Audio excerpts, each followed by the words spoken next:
अस्सलाम वालेकुम students, welcome to all about engineering. और आज की इस वीडियो में हमारा टॉपिक है multiplication of two DFTs by means of circular convolution.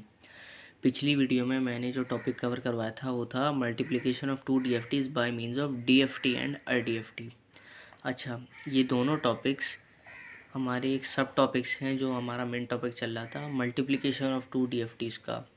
Basically जब दो डीएफटीज़ मल्टीप्लाई हो रहे होते हैं या फिर दो डीएफटीज़ जब मल्टीप्लाई हो रहे होता है, डीएफटीज़ मल्टीप्लाई होने का ये मकसद है कि दोनों सीक्वेंसेस आपकी फ्रीक्वेंसी डोमेन में है वो मल्टीप्लाई हो रही होती हैं।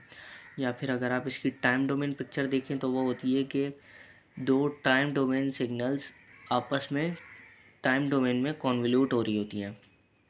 तो क्या इफ़ेक्ट पड़ रहा होता है वो चीज़ हम देख रहे हैं इन टॉपिक्स में। तो जब दो DFTs by means of DFT and IDFT multiply हो रही थी तो हमने क्या देखा था कि जो दो सीक्वेंस हैं, जैसे x1 ऑफ n ले लें और x2 ऑफ n ले लें, आप उनका पहले डीएफटी लेके फ्रीक्वेंसी डोमेन में लेके गए थे दोनों को, फिर आपस में दोनों को मल्टीप्लाई करवाया था, फिर जो आंसर सीक्वेंस बनी थी उसका आपने आईडीएफटी लिया था तो आपके पास थर्ड सिग्नल आया था। तो इसमें करा क्या था, आपने आपने दो सिग्नल्स को आपस में मल्टीप्लाई करवाया था। मल्टीप्लाई फ्रीक्वेंसी डोमेन में करेंगे लेकिन कॉन्वोल्यूट करेंगे उसको कि अपने टाइम डोमेन में उसको कॉन्वोल्यूट करवाया तो थर्ड सिग्नल बनता है। अगर यही पूरा काम हमने डीएफटी आईडीएफटी की मदद से करा था वो हमने पिछली वीडियो में कवर कर लिया। आज हम वही काम करेंगे लेकिन उसको सर्कुलर कॉन्वोल्यूशन की मदद से करेंगे। पिछली वीडियो में जो हमारा ये डीएफटी आईडीएफटी वाला टॉपिक था मल्टीप्लिकेशन ऑफ टू डीएफटीज़ में, इसमें हमारा ये हुआ था कि वो काफ़ी लेंदी प्रोसेस है। वो उनकी पूरी पूरी डीएफटीज़ लेना, फिर मल्टीप्लाई करवाना पॉइंट वाइज, फिर आईडीएफटी लेना, उसमें काफ़ी टाइम लगता है। तो उस पूरी मेहनत से बचने के लिए सर्कुलर कन्वोल्यूशन बनाया गया था कि मेहनत कम लगे, आंसर वही आ जाए। तो जो पिछली वीडियो का सवाल था वही एग्जैक्ट सवाल मैंने इस वीडियो में भी लिया है। x1 ऑफ n आपके पास 2121 है और x2 ऑफ n आपके पास 1234 है, और इन दोनों को यूज़ करते हुए हम x3 ऑफ n निकालेंगे जो कि आपके पास वही पिछली वीडियो वाला आंसर आएगा। ये x3 ऑफ n आपके पास ये आएगा 1416। तो पिछली वीडियो में काफ़ी लंबी होके आया था, अब इस वीडियो में काफ़ी शॉर्ट तरीके से आ जाएगा। अच्छा, सही है, तो सवाल स्टार्ट करते हैं। उन्होंने हमें ये सवाल दिया हुआ है कि x1 ऑफ n दिया हुआ है, x2 ऑफ n दिया हुआ है और कह रहे हैं कि determine the sequence x3 of n by means of circular convolution where x1 of n and x2 of n are, और ये दोनों सीक्वेंस दी हुई हैं उन्होंने। अच्छा, सर्कुलर कन्वोल्यूशन का जो टॉपिक है अब, अच्छा, हम जो इस वीडियो में सर्कुलर कन्वोल्यूशन का सवाल सॉल्व करेंगे वो हम करेंगे by Stockham's method, STOKHAMMS, Stockham's method. Stockham's method ये होता है जिसके अंदर आप ग्राफिकली कंप्यूट करते हैं सर्कल्स बना के, इसे स्टॉकहेम्स मेथड कहते हैं। और स्टॉकहेम्स मेथड की भी दो वेरिएशन आती हैं। अब उनको आप ऐसे डबल सर्किल करके बना लें या फिर उसकी एक वेरिएशन होती है कि एक जैसे ये सर्किल है उसके बाहर जो एक और ऐसे सर्किल बना लें, मतलब ये वाला जो सीक्वेंस आप बनाएंगे ना वो बाहर बनती है वैसे करके स्टॉकहेम्स की दूसरी वेरिएशन में। अच्छा, कैलकुलेशन एग्जैक्टली जैसे यहाँ पे हो रही है वैसे उस तरीके में होती है और आंसर भी एग्जैक्ट सेम आता है। तो इस वीडियो का हमारा तरीका ये रखेंगे कि हम सर्कुलर कन्वोल्यूशन लेंगे बाय मीन्स ऑफ स्टॉकहेम्स मेथड, और नेक्स्ट दो वीडियोस में हम सर्कुलर कन्वोल्यूशन ही कंप्यूट करेंगे इसी सवाल का, लेकिन नेक्स्ट वीडियो में होगा compute bye means of matrix method, और उससे नेक्स्ट वीडियो में होगा bye means of tab method circular convolution. सही है, तो सवाल स्टार्ट करते हैं। उन्होंने कहा हमें कि x3 ऑफ n निकालें। अच्छा, सर्कुलर कन्वोल्यूशन की प्रॉपर्टी हम देख लेते हैं कि ये मैंने काफ़ी पहले भी लिखी हुई है कि x1 ऑफ n का अगर आप x2 ऑफ n के साथ सर्कुलर कन्वोल्यूशन करेंगे, ये सर्कुलर कन्वोल्यूशन ऑपरेटर होता है, तो आपके पास x3 ऑफ n आ जाता है। या फिर अगर आप इस पूरी चीज़ को DFT लेके लिखें तो क्या हो जाएगी, वो x3 of n x3 of k में चला जाएगा, x1 of n x1 of k में चला जाएगा और x2 of n x2 of k में चले जाएगा। तो x1 ऑफ n और x2 ऑफ n जब टाइम डोमेन में लीनियरली कन्वोल्यूट हो रहे हैं तो ये पूरी चीज़ इसके बराबर लिखी जा सकती है कि x1 ऑफ k और x2 ऑफ k अपने फ्रीक्वेंसी डोमेन में मल्टीप्लाई हो रहे हैं साथ में। इसीलिए हम इसको मल्टीप्लिकेशन ऑफ टू डीएफटीज़ कहते हैं। डीएफटी का क्या मतलब होता है? फ्रीक्वेंसी डोमेन में गए हुए सिग्नल डीएफटी कहलाता है। तो मल्टीप्लिकेशन ऑफ टू डीएफटीज़, दो डीएफटी आपस में मल्टीप्लाई हो रहे हैं, तो वो इफेक्ट क्या करते हैं? वो इफेक्ट करते हैं कि टाइम डोमेन में वो लीनियरली कॉन्वोल्यूट हो रहे होते हैं सीक्वेंसेस। अगर सिग्नल्स होंगे कंटिन्यूस टाइम, वो फिर लीनियर कॉन्वोल्यूट होते हैं। और ये हैं कौन से? ये अभी डिस्क्रीट में चल रहे हैं x1 ऑफ n और x2 ऑफ n, तो फिर ये टाइम डोमेन में सर्कुलर कॉन्वोल्यूट होते हैं। तो इसका एक फार्मूला वैसे यूज़ नहीं होता, ये सिर्फ मेंशन करने के लिए सही है, क्योंकि आप इसको बाय ग्राफिकल मेथड कर रहे होते हैं। फार्मूला देख लेते हैं क्या है इसका।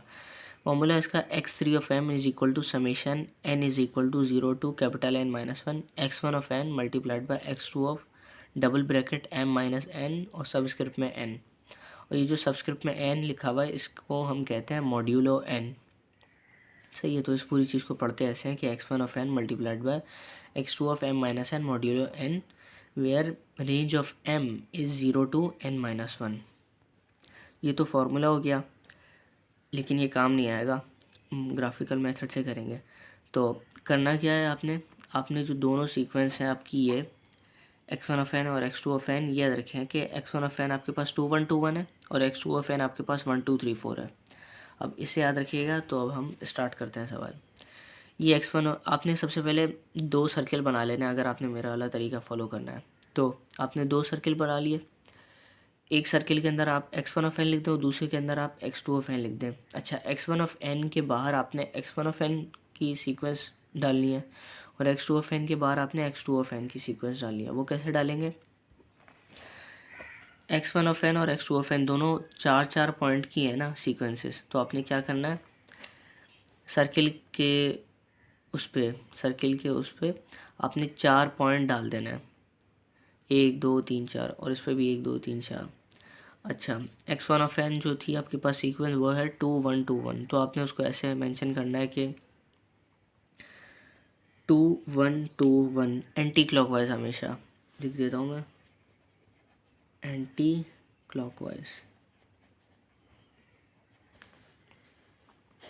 Clockwise always.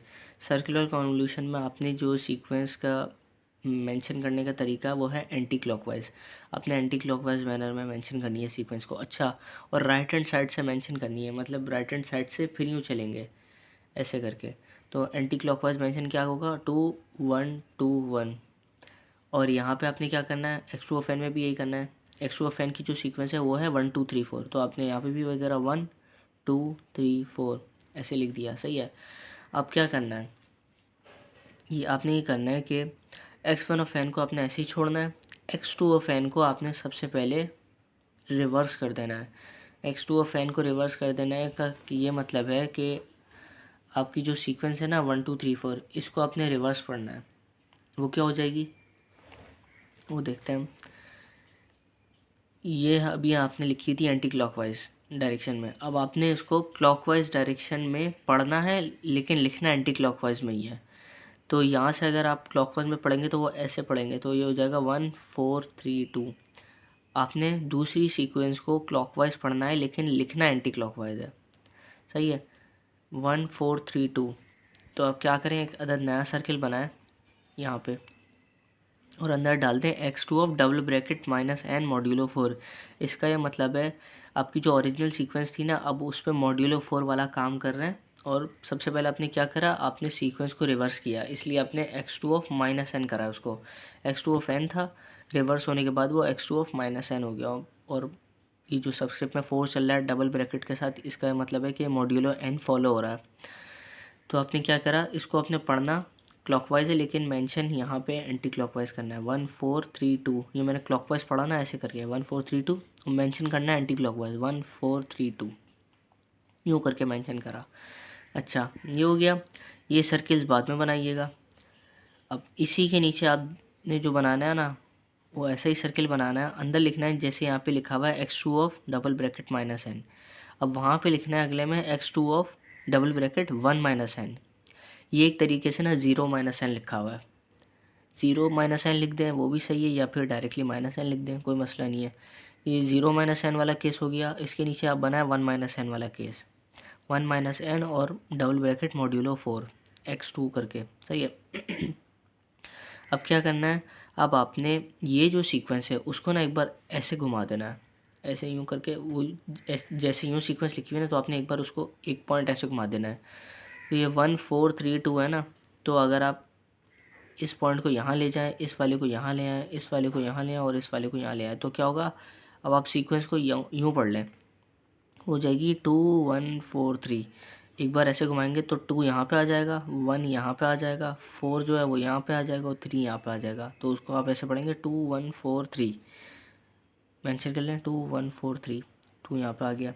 ये आपने एक बार शिफ्ट करके आया है सीक्वेंस, आपकी ज़ीरो शिफ्ट पे आपकी ये सीक्वेंस थी, इसको आपने जब रिवर्स किया तो वो ये बन गई, रिवर्सल के बाद इसको आपने एक शिफ्ट दिया तो वो ये सीक्वेंस बन गई। शिफ्ट देने का मतलब होता है एक बार ऐसे घुमा देना पॉइंट को सारे, वो ये सीक्वेंस बन गई। अब 1 माइनस एन को एक बार और घुमाना है शिफ्ट दे के, तो वो 2 माइनस एन बन जाएगी।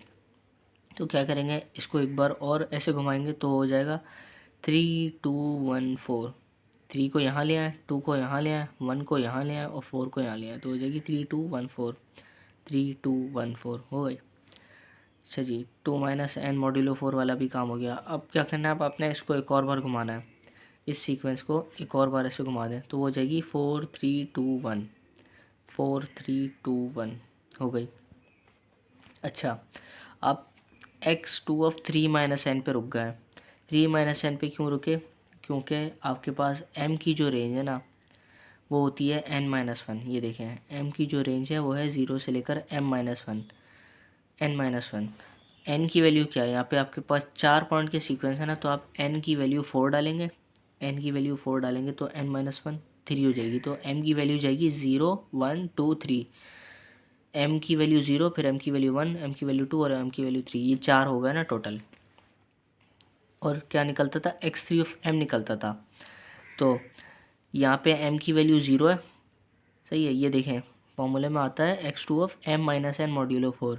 m की वैल्यू 0 पे ये रहा, m की वैल्यू 1 पे ये रहा, m की वैल्यू 2 पे ये रहा, m की वैल्यू 3 पे ये रहा, सही है। इसलिए आपने 3 बार करा है, या फिर ऐसे नहीं देखना, पूरा याद रखने में मुश्किल हो रही है। तो जितने की सीक्वेंस है ना, जैसे 4 की सीक्वेंस है तो आपने 4 में से एक कम 3 पे रुक जाना है। अगर ये 8 की सीक्वेंस होती तो आप 7 पे रुक जाते, 7 माइनस एन मॉड्यूलो, फिर वहाँ पे 8 होता, क्योंकि 8 पॉइंट की सीक्वेंस हो जाती। ये हो गया, ये सर्कल्स आपके पास बन गए। अब आपने क्या करना है, इसके नीचे एक बड़ा सर्कल बनाना है। बड़े सर्कल में क्या होगा, x1 ऑफ n की सीक्वेंस ना रिवर्सल, शिफ्टेड नहीं, रिवर्सल दूसरी सीक्वेंस के दो मल्टीप्लाई होगी। मतलब ये वाला सर्किल इस वाले सर्किल से मल्टीप्लाई होगा। वो कैसे होगा, आप एक सर्किल बनाएं, उस सर्किल के अंदर दो चीज़ें मेंशन करें। पहले तो x1 ऑफ n मेंशन कर लें, और दूसरा signal directly x2 of n mention नहीं करना, x2 का रिवर्सल मेंशन करना है। ये x2 of minus N modulo 4 ये मेंशन कर देना है। कर दिया, दोनों 4 4 पॉइंट के हैं तो ये भी 4 पॉइंट का बनेगा। अब मल्टीप्लाई कैसे करवाना है, इस वाले पॉइंट को इस वाले पॉइंट से मल्टीप्लाई करवाएं, तो 2 1 जा, और यही वाला पॉइंट लिखा जाएगा, तो 2 1 जा 2। अब ऊपर वाला पॉइंट ऊपर वाले पॉइंट से मल्टीप्लाई होगा तो 4 1 जा, ऊपर ही आएगा, वो मेंशन होगा उसका आंसर 4, 4 1 जा 4। लेफ़्ट वाला पॉइंट लेफ़्ट वाले से मल्टीप्लाई होगा और आंसर भी उसका लेफ़्ट पे लिखा जाएगा, तो 3 2 जा 6 हुआ ना, तो 6 आपने लेफ़्ट पे लिख दिया। और नीचे क्या होगा, 2 1 जा 2, नीचे 2 आएगा, तो ये आ गया। अब क्या करना है, ये आपके पास पहली उस सीक्वेंस के पहले एलिमेंट का आंसर आया है, x1 of n multiplied by x2 of minus N modulo 4। ये उस जो रिजल्टिंग सीक्वेंस होगी x3 ऑफ n, ये उसके 0 इंडेक्स का आंसर आया है, क्योंकि m की वैल्यू यहाँ पे 0 है, सही है। 0 माइनस एन मॉड्यूलो 4 लिखा हुआ है ना, m की वैल्यू यहाँ पे 0 है, तो ये उसका 0 इंडेक्स का आंसर आया है। तो आप इन जो 4 पॉइंट हैं, इन पॉइंट्स के जो आंसर हैं, इन सबको सम करें तो क्या होगा, 6 और 4 10, 10 और 2 12, 12 और 2 14। तो इस पूरे सर्किल के पॉइंट्स के आपने जो वैल्यूज़ हैं उनको सम किया तो आंसर आया 14, वो आपने लिख दिया 14। अब क्या करा, इसी के नीचे ऐसे ही बड़ा सर्किल बना है, तो x1 ऑफ n की जो सीक्वेंस है ना वो अब x2 of 1 minus N modulo 4 से मल्टीप्लाई होगी। अभी तो 0 माइनस एन मॉड्यूलो 4 से मल्टीप्लाई हुई थी, अब वो 1 माइनस एन मॉड्यूलो 4 से मल्टीप्लाई होगी। मतलब ये सीक्वेंस इससे मल्टीप्लाई होगी और आंसर इसमें लिखा जाएगा। फिर ये सीक्वेंस इससे मल्टीप्लाई होगी और आंसर इसमें लिखा जाएगा। फिर ये सीक्वेंस इससे मल्टीप्लाई होगी, आंसर इसमें लिखा जाएगा। ऐसे करवाना है। तो x1 of n x2 of 1 minus N modulo 4 से मल्टीप्लाई होगा तो क्या होगा, 2 2 ज़ा 4 4 आ गया, 1 1 ज़ा 1 लिख दिया, 2 4 ज़ा 8 आएगा 8 लिख दिया, 1 3 ज़ा 3 आएगा 3 लिख दिया। और इन सबको सम कर दें, ये हो गया 4 और 3 7, 7 और 1 8, 8 और 8 16, 16 आ गया। अब ये और ये मल्टीप्लाई होंगे तो 3 2 ज़ा 6 आया, 2 1 ज़ा 2 आया, 1 2 ज़ा 2 आया और 4 1 ज़ा 4 आया। क्या हो जाएगा, 2 और 2 4, 4 और 4 8, 8 और 6 14, ये हो गया। सही है। इसी तरीके से लास्ट वाले के साथ भी मल्टीप्लाई करवा दें तो 2 4 ज़ा 8 आएगा, 3 1 ज़ा 3 आया, 2 2 ज़ा 4 आया और 1 1 ज़ा 1 आया। क्या हो जाएगा भाई, 4 और 1 5, 5 और 3 8, 8 और 8 16, ये आ गया। तो आपके पास जो सीक्वेंस बन गई है वो बन गई है 14 16 14 16। तो therefore x3 of n will be 14 16 14 16 और पॉइंटर पहले वाले पे आएगा। पहले वाले पे क्यों आएगा, x1 ऑफ n में भी पहले वाले के नीचे पॉइंटर था, x2 ऑफ n के लिए भी पहले वाले के नीचे पॉइंटर था, तो x3 ऑफ n के लिए भी पहले वाले के नीचे ही पॉइंटर होगा। अब ये समझाने में थोड़ी देर लगी है, लेकिन ये जब बनाते हैं ना ये 5 मिनट के अंदर सॉल्व हो जाता है सवाल, बहुत आसान होता है। सॉल्व करूँ ना इसको। अच्छा, स्टॉकहेम्स का जो मैं दूसरा तरीका बता रहा था, वो सर्किल और फिर ये वाला सर्किल उसके बाहर बनता है, वो मैं इसलिए नहीं करता क्योंकि उसमें होती है थोड़ी मुश्किल। अब उसके अंदर जैसे ये सर्किल इतना बड़ा बनवाया तो ये वाला सर्किल ना इतना बड़ा बन रहा होता है बाहर, थोड़ा साफ साफ काम करने के लिए। मर्ज़ी है, वो ये कहते हैं कि ये वाला सर्किल आप रिवर्स ऑर्डर में, मतलब डायरेक्टली वो ये भी कैलकुलेट नहीं करवाते, वो बोलते हैं ये वाला सर्किल बना है, अपनी सीक्वेंस को रिवर्स पढ़ें तो वो ये सर्किल बन जाएगा और ये वाला सर्किल ना इसके बाहर बना दें और फिर इसको इस वाले के पॉइंट से मल्टीप्लाई करवा के वो आंसर लिख दें, फिर इसको उस वाले के पॉइंट से मल्टीप्लाई करवा के वो आंसर लिख दें। बात तो वही है ना, दो सीक्वेंसेस मल्टीप्लाई हो रही हैं जी। तो बात तो वही है कि आप दो सीक्वेंसेस को अलग अलग मेंशन करके उनको पॉइंट वाइज मल्टीप्लाई करवाएं या फिर दूसरी सीक्वेंस को इसके ऊपर बना दें, वैसे मल्टीप्लाई करवा दें कि अंदर वाले सर्किल को बाहर वाले सर्किल के पॉइंट से मल्टीप्लाई करवा के वो लिख दें। बात एक ही है। कुछ बुक्स ये वाला तरीका फॉलो करती हैं, डबल सर्किल वाला, और कुछ बुक्स वो कॉन्सेंट्रिक सर्किल वाला मेथड फॉलो करती हैं जो मैं अभी आपको बता रहा हूँ। एक सर्किल अंदर और फिर दूसरा सर्किल उसके बाहर, कुछ भी फॉलो कर लें, आंसर आपके पास सेम आएगा। मुझे ये ज़्यादा बेहतर लगता है, इसमें साफ काम हो जाता है ज़रा।